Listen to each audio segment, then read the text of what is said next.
En esta clase vamos a ver el paradigma epistemológico de la filosofía moderna. Lo primero que hay que tener bien en cuenta es que el paradigma epistemológico es una denominación que la acuñó un historiador de la filosofía, se llama Nuzha Consem. Van a tener la información bibliográfica al final de esta clase. Y se trata de un relato, una interpretación de la filosofía moderna, que también podríamos llamarla interpretación estándar o interpretación habitual. Es la que vamos a encontrar en la mayoría de los libros de filosofía, en los manuales de filosofía, y esto desde hace muchos años. Es un relato que comenzó a gestarse y a definirse en el siglo XIX, particularmente en las universidades alemanas, cuando se profesionaliza la filosofía y se da un giro historicista muy fuerte en la formación de los filósofos en la universidad, y en esa misma época se van a producir historias de la filosofía, narrativas de historias generales de la filosofía, que hacen interpretaciones de los hechos del pasado. Por supuesto que tenemos que diferenciar bien entre esos sucesos del pasado en general, no solo de la filosofía, ¿no? Sino lo que ha ocurrido, lo que ha acaecido y la manera en que se lo relata, se lo narra y se lo interpreta, se lo representa. Siempre los hechos están construidos desde algún punto de vista y hasta se puede llegar al extremo de decir de que los hechos como tal no existen, no son entidades independientes de quien las narra. Sin entrar en esa discusión, es muy importante tener en cuenta, tanto para los contenidos de una materia como esta, como para cualquier contenido, pero sobre todo cuando se trata de una aproximación histórica de la filosofía, que esa manera de contar el pasado siempre es una manera situada, que toma un punto de vista interpretativo, muchas veces fuertemente influido por posiciones filosóficas ya adoptadas por quien mira ese pasado, lo narra, lo interpreta, lo representa. Y esto, que vale en general para cualquier tema filosófico que interpretemos, incluso de filosofías muy recientes, no es que solo se aplica a filosofías de filósofos muertos o de un pasado remoto. Quiero decir que siempre que haya una aproximación o una interpretación de otras filosofías, de otros filósofos y filósofas, hay una toma de partido, una perspectiva desde la cual se lee y se interpreta esa filosofía. Así que eso que vale en términos generales, que tal vez nos puede permitir hacer una distinción entre lo que ha pasado, que estrictamente hablando se puede llamar la historia, eso que ocurrió, esos hechos, y la narración de ese pasado, que podría llamarse historiografía, es decir, cómo se ha relatado esto. En el caso de la filosofía moderna hay una narrativa historiográfica del pasado, que es esa, la más habitual, a la que se ha llamado paradigma epistemológico, y que cuando les cuente de qué se trata creo que van a reconocerlo fácilmente. Como les decía, tuvo su origen en el siglo XIX alemán, en el ámbito particularmente kantiano, y luego va a ir expandiéndose en Europa en esa misma época, y más tarde va a llegar al resto del mundo, y a nuestro país también llega y se impone y sigue siendo hoy en día el relato más habitual de la modernidad filosófica. Esto no quita el hecho de que, particularmente desde los años 80 del siglo pasado, haya cada vez más críticas, reservas, observaciones sobre la validez que puede llegar a tener este relato filosófico de la modernidad, que vamos a ver más adelante en esta clase. Bueno, ¿qué es lo que sostiene este paradigma? Primero, que el problema del conocimiento es el núcleo de la filosofía en general, no solo de la filosofía moderna, sino que toda la filosofía que se precie como legítima, digamos, la verdadera filosofía, la que verdaderamente es filosofía, tiene como centro el conocimiento. Y entonces debe ocuparse esencialmente de explicar cómo se justifican las creencias y los juicios, y estos se justifican en términos de mentes individuales. Cada mente emite juicios o tiene creencias y la justificación de esos juicios pasan por el individuo. De tal manera que incluso los juicios de la ética o de la estética, digamos, de otras ramas de la filosofía más convencionales, son analizadas en función del tipo de juicios y creencias. No se examinan, por ejemplo, en la ética, qué clases de juicios se sostienen y se emiten, qué proposiciones sobre el deber o sobre la virtud o sobre la felicidad, etcétera, o en el caso de la estética, sobre el arte, sobre el gusto, sobre lo bello, sobre lo bueno que eventualmente esté conectado o no con lo bello. Todos esos juicios se examinan, pero siempre desde un punto de vista de ese sujeto individual, que es una mente que enuncia ese juicio. Y la ontología, es decir, esa parte de la filosofía que trata sobre el ser, sobre las cosas o las distintas clases de seres, sobre el ser en general, es una carga de algún modo para la epistemología, y en particular en el siglo XVII y XVIII hay ciertos intentos filosóficos, según el paradigma epistemológico, que tratan de sacarse de encima, por decir así, a la ontología o a la metafísica. Lo estoy tomando en como términos equivalentes en este contexto amplio, porque no son verdaderamente lo que importa para la filosofía, ¿no? Todo esto que yo estoy contando es el punto de vista desde el cual se ha interpretado la filosofía moderna y se ha construido este paradigma epistemológico por parte de la historiografía, ¿no? Son las grandes bases, los grandes supuestos filosóficos que tienen quienes han adherido o incluso reproducido este paradigma sin examinarlo demasiado. Ahora, en la modernidad, según este relato historiográfico que construyó el paradigma epistemológico, pasó algo especial, y es que los filósofos tomaron conciencia de que el centro de la filosofía era ese problema, el problema del conocimiento. Fue un momento histórico de la evolución filosófica donde se cristalizó, por decir así, la importancia del conocimiento. Y esto ocurrió en particular debido a que a partir del siglo XVI, por ciertas razones históricas que vamos a estudiar más adelante, pero que adelanto en este momento, tienen que ver con particularmente, por un lado, la recuperación de textos del escepticismo que se produjo gracias al humanismo renacentista, y por otro también por discusiones fuertes que se dieron en el seno de las religiones, a partir de la crisis que significó la reforma religiosa. Bueno, en ese contexto se discute mucho sobre cuáles son los criterios, cuál es la verdadera regla de fe para determinar cuál es la verdadera religión y por consiguiente cuáles son las falsas religiones. Entonces, ese contexto, con algunos otros detalles, es lo que hizo posible que el escepticismo tuviera una fuerza muy importante en la discusión, por un lado, al principio, en un momento, teológica y religiosa, y luego se introduce como discusión filosófica muy importante el escepticismo en ese periodo, en el siglo XVI. Por consiguiente, eso generó que fuera el desafío para muchos filósofos tomar una posición respecto del escepticismo, si avalarlo, si refutarlo, si modificarlo, etc. Y según el paradigma epistemológico, dada esa situación que se presenta, porque el escepticismo lo que hacía era cuestionar la validez de nuestros conocimientos, exigir justificaciones mejores para los conocimientos que eran pretendidamente verdaderos, ese desafío que representaba el escepticismo generó distintas respuestas. El paradigma epistemológico distingue como las tres grandes respuestas que da la modernidad a estas que aquí pueden ver: el racionalismo, el empirismo y el criticismo. Bien, ¿cómo está representada esta modernidad según el paradigma epistemológico?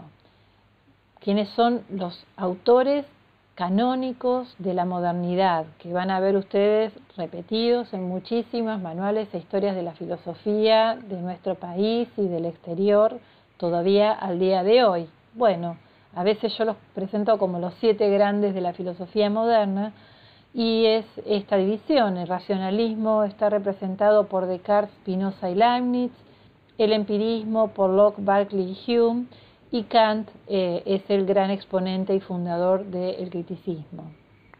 Hay veces que podemos encontrar que se agregan algunos autores, particularmente en el empirismo puede aparecer Bacon en algunos relatos como el primer gran filósofo empirista, algunos lo cuentan a Hobbes como un empirista también, hay algunos autores menores que a veces se asocian con estas corrientes, como por ejemplo Malebranche, un filósofo francés que tiene mucha influencia de Descartes y que es conocido hoy en día como un exponente importante de la filosofía ocasionalista, pero que podría de alguna manera ser parte del racionalismo. Más allá de eso, el canon filosófico moderno, en la mayoría de los textos introductorios a la filosofía e incluso introductorios a la filosofía moderna, siguen presentando a estos 7 autores como la esencia de la modernidad, por decir así, como un canon bien fijo y establecido. ¿Cómo se representan más allá de esta nómina de autores? Bueno, el escepticismo y el racionalismo se presentan como si fueran 2 corrientes contrapuestas, hostiles entre sí, que no tienen nada en común una con la otra, ¿no? Sino como si fuera un juego de opuestos, ¿no? Como si fueran 2 equipos enfrentados entre sí, sin puntos en común. Por otro lado, como si cada grupo dentro de sí mismo fuera perfectamente coherente, hubiera una completa armonía entre sus integrantes, digamos, no hay supuestamente, según este paradigma, grandes diferencias entre Locke, Berkeley y Hume, ni tampoco entre Descartes, Spinoza y Leibniz. Y por otro lado, también se piensa, o se los ha descrito en sus versiones más simplificadoras, como si no hubiera ningún tipo de influencia mutua de un grupo hacia otro, ¿no? Como si simplemente se opusieran y ninguno de los racionalistas tomara idea de los empiristas ni viceversa. No hay cruce, digamos, intercambio entre un grupo filosófico y el otro. También ha sido habitual hacer una identificación de cada grupo en relación con su pertenencia geográfica y nacional, por decirlo así en términos muy generales. Por un lado, los ingleses o británicos son los empiristas, mientras que la filosofía que se cultivaba en el continente europeo es racionalista. Esos son los rasgos generales de esa representación que presenta el paradigma epistemológico. En cuanto al criticismo, o la filosofía crítica kantiana, se lo representa como una filosofía que depura, que saca, que quita las falencias que encontraba en el racionalismo y el empirismo, que integra, por otro lado, los aciertos que estas corrientes sostenían y que en definitiva era una síntesis superadora, era como una especie de tercer momento dialéctico, en algunos casos se lo presentaba explícitamente de esa manera, en la cual lo positivo, lo correcto, lo acertado del racionalismo y el empirismo quedaba integrado. Bueno, ¿cuál es el origen de este relato? ¿De dónde proviene? Los estudios más exactos han mostrado, que son más recientes, incluso el de Jacobsen es uno, pero después hay otros muy interesantes y mucho más profundos y precisos realizados por un investigador que se llama Alberto Banzo, que ha publicado en los últimos 5 años más o menos investigaciones bien específicas. Se puede señalar que hay algunos meros esbozos en Kant y Reid, ¿no? Thomas Reid es un filósofo menos conocido que Kant, de la Ilustración, es un representante de la Ilustración escocesa, y ellos primero encuentran la oposición, las 2 grandes corrientes, y encuentran que hay algunos representantes de esas corrientes, y asimismo también ven y presentan a su filosofía como un tercer momento que supera esas dificultades o errores que se encontraban en las filosofías precedentes. Eso no quiere decir que Kant y Reid tengan filosofías similares, porque en verdad son muy distintas entre sí, pero sí hay cierta apreciación histórica que va en el mismo sentido que lo que va a desarrollar el paradigma epistemológico.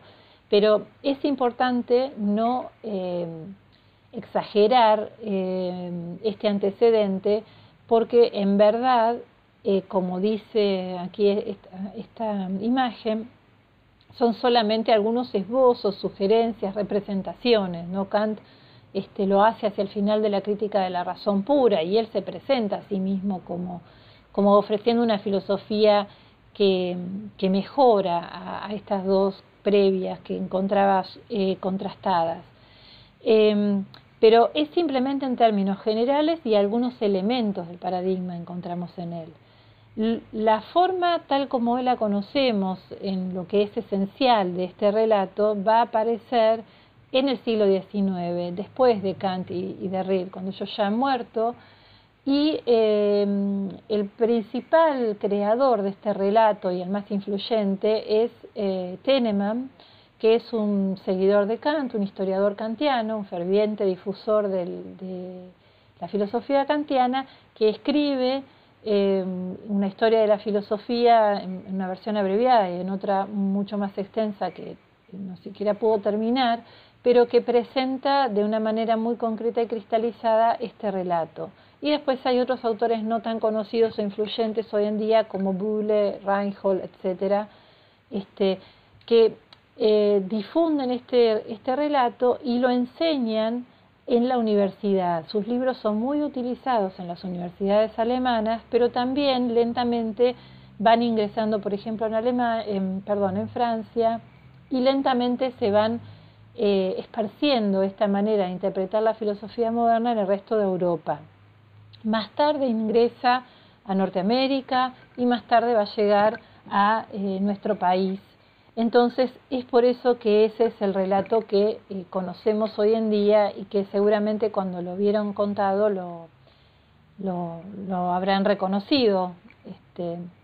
Ahora bien, este relato desde hace unas décadas ha sido muy cuestionado y se ha buscado instaurar relatos alternativos. Primero veamos qué es lo que se cuestiona, ¿no?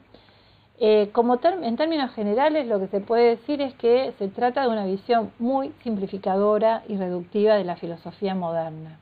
La filosofía moderna es mucho más diversa, mucho más compleja, no solo en cuanto a la cantidad de temas que abordó, sino a la cantidad de autores y autoras que formaron parte de ese momento histórico, refiriéndonos solo al siglo XVII y XVIII. Por otro lado, lo que se dice es que en verdad muchos autores hoy en día siguen hablando de la filosofía moderna en esos términos porque lo que están haciendo es proyectar la división que muchos sostienen todavía entre la filosofía anglosajona y la filosofía continental, que son divisiones que se hacen en la filosofía contemporánea. Entonces, esa distinción geográfica que yo les señalaba antes entre el racionalismo continental y el empirismo británico sería una especie de antecedente histórico de la división entre filosofía anglosajona y filosofía continental. ¿Qué es otra de las cosas muy importantes que se ha señalado? Que ese tipo de relatos convirtió al racionalismo y el empirismo en una especie de cliché historiográfico. Esencializa el contenido de esas corrientes, es decir, termina presentando una definición de lo que es el racionalismo y lo que es el empirismo que tiene un carácter normativo. Digamos, determina que si Descartes era racionalista, entonces su filosofía tiene que tener tales tesis, porque si es racionalista tiene que considerar que la razón es el único instrumento para conocer el mundo, que los razonamientos científicos tienen que ser solo de carácter a priori, que las verdades que conoce la ciencia tienen que ser siempre necesarias y tiene que haber certeza absoluta, etcétera, etcétera, porque en rigor esas categorías, racionalismo y empirismo, que en definitiva son construcciones de la historiografía, fueron muchas veces usadas de una manera normativa y no como meras categorías analíticas, ¿no? Es decir, como categorías que deberían describir qué es lo que pensaban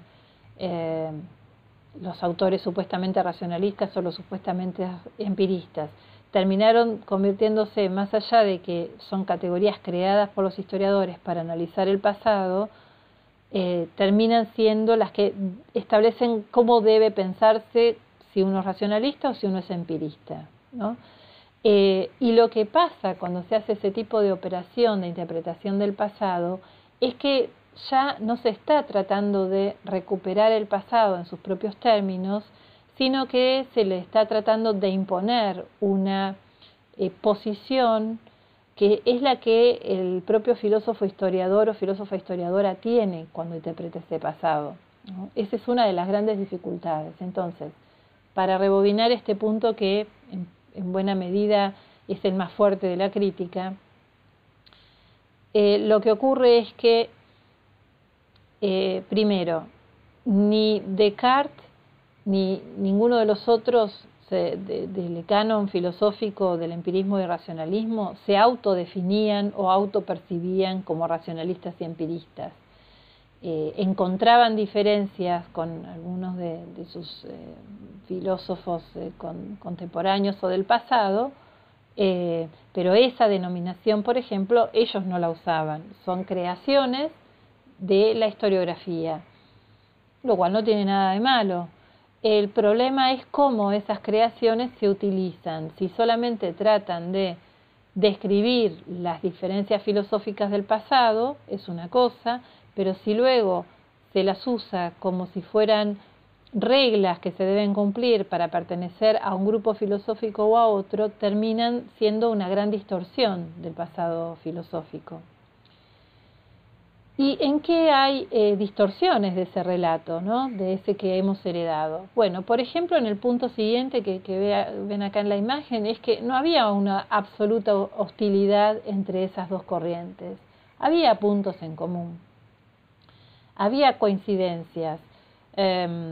Digamos, hay coincidencias en la representación de Berkeley, por ejemplo, y de Malebranche, que supuestamente debería estar junto con los racionalistas. Hay distintos tipos de influencias, supongamos, podemos ver que tanto Leibniz como Hume hablan de una armonía preestablecida. Es cierto que con diferencias, pero no son totalmente incompatibles entre sí. También podemos encontrar que en Descartes hay una valoración de la experiencia y la experimentación mucho más fuerte que los relatos estándares, que lo que los relatos tradicionales y estándares sostienen. Es decir, él considera necesario utilizar por momentos el método experimental al estilo baconiano, que sería una de las líneas que supuestamente son claramente referidas al empirismo. Y así como doy este ejemplo, van a encontrar otros más y vamos a tocar algunos cuando sigamos en este curso. Esto implica, como sigue diciendo más abajo esta imagen, que hubo influencias mutuas de un grupo hacia otro. Cierto bagaje conceptual, supongamos la diferencia entre intuición y deducción, que la formula muy claramente Descartes, es retomada claramente por Hume, cuando él hace una diferencia entre relaciones de ideas y cuestiones de hecho y caracteriza cómo se forman ciertas proposiciones en las ciencias formales o matemáticas. El otro punto tiene que ver con cómo funcionaba internamente cada grupo, y en verdad hay muchas diferencias internas entre los tres miembros canónicos de cada grupo. Es muy difícil encontrar coincidencias absolutas, ¿no? Entre Descartes y Spinoza, vamos a ver nosotros que estudiaremos en este curso, hay enormes diferencias, hay puntos en común, pero también diferencias grandes. Por empezar, por ejemplo, en su concepción de Dios. Un Dios trascendente para Descartes, un Dios inmanente para Spinoza, y eso trae consecuencias enormes en su cosmovisión, en su idea del hombre, en su idea de la vida después de la muerte, etc. Lo mismo podemos decir del grupo de los empiristas, donde el caso más llamativo es el de Berkeley, porque verdaderamente tiene diferencias notables con Hume y Locke. A esto hay que agregar que el conocimiento no era necesariamente el principal problema de todos los filósofos modernos, y yo también diría que de los autores clásicos, los 7 grandes de la filosofía moderna que reconoce el paradigma epistemológico. No sería un error afirmar que el principal motor y la preocupación fundamental de todos estos autores era el conocimiento. Lo vamos a ver cuando estudiemos alguno de ellos, y en algunos casos puede ser más cierto que en otros, que el conocimiento es muy importante para ellos, encontrar una justificación, pero sería terriblemente reduccionista pensar que la finalidad última de toda su filosofía ha sido la justificación de las creencias y de los juicios. Vamos a ver ejemplos concretos en Descartes, en Spinoza, en Hume y en Kant mismo. Finalmente, retomando la idea general que presentamos al comienzo de esta placa, es un relato que excluye mucho de la modernidad filosófica. Por supuesto, es un relato eurocéntrico. Hay filosofías que no pasaban por Europa y que no tenían estos problemas. Por otro lado, como decíamos, al ser nociocéntrico, tiene el error de ignorar otros desarrollos de la filosofía moderna que fueron igualmente importantes, como la ética, como la filosofía política o la filosofía de la historia o la antropología, etcétera, la filosofía política. Y por otro lado es androcéntrico, es decir, unas de las más excluidas dentro de la exclusión, doblemente excluidas, son las filósofas modernas. Sobre este tema vamos a hablar en la próxima clase. De todos modos, también hay que decir que este paradigma ha sobrevivido durante muchos años y ha sido ciertamente muy exitoso, y hay razones para entender por qué. A algunos les convencerán las razones y a otros no, pero yo enumero cuáles serían esas razones. Por un lado, el valor pedagógico que tienen, porque como son simplificadoras, sirven para organizar un periodo filosófico que es rico, que tiene las complejidades y variedades que yo traté de presentar resumidamente hasta ahora. Y por otro lado, porque para aquellos que están muy cómodos con ciertas distinciones históricas, sirve para establecer ciertas secuencias históricas de largo alcance, ¿no? Como la historia de la larga duración, digamos, aplicada a la historia de la filosofía. ¿Por qué? Porque algunos encuentran que hay un hilo conductor que puede unir a Platón en la antigüedad con el racionalismo moderno y luego con la filosofía continental del siglo XX, y por otro lado ven un hilo conductor entre el Aristóteles de la antigüedad, el empirismo moderno y la filosofía anglosajona analítica contemporánea. Por otro lado, para aquellos que tienen a paladar hegeliano, digamos, este tipo de representación también se adapta a esas perspectivas dialécticas de la historia en general y la aplica en el caso de la filosofía moderna en particular, porque entonces en este esquema pueden ver que hay una relación de tesis y antítesis entre el racionalismo y el empirismo, y se presenta el criticismo como una tercera etapa superadora. Bueno, esta es la presentación del paradigma epistemológico. Es un tema que se va a retomar a lo largo del curso. La intención que tiene mi materia es tomarlo críticamente al paradigma, no dejar de utilizar de manera definitiva las categorías empirismo y racionalismo, porque siguen teniendo cierto sentido para interpretar el pasado filosófico, pero usarlas con mucho cuidado y precisión para que no se terminen convirtiendo en estos clichés historiográficos que terminan representando el pasado de la filosofía moderna de una manera muy distorsiva y además muy excluyente de toda la otra realidad. Eso lo vamos a ir viendo conforme avancemos con las otras clases. Esta es la bibliografía sobre el tema, que está accesible en español.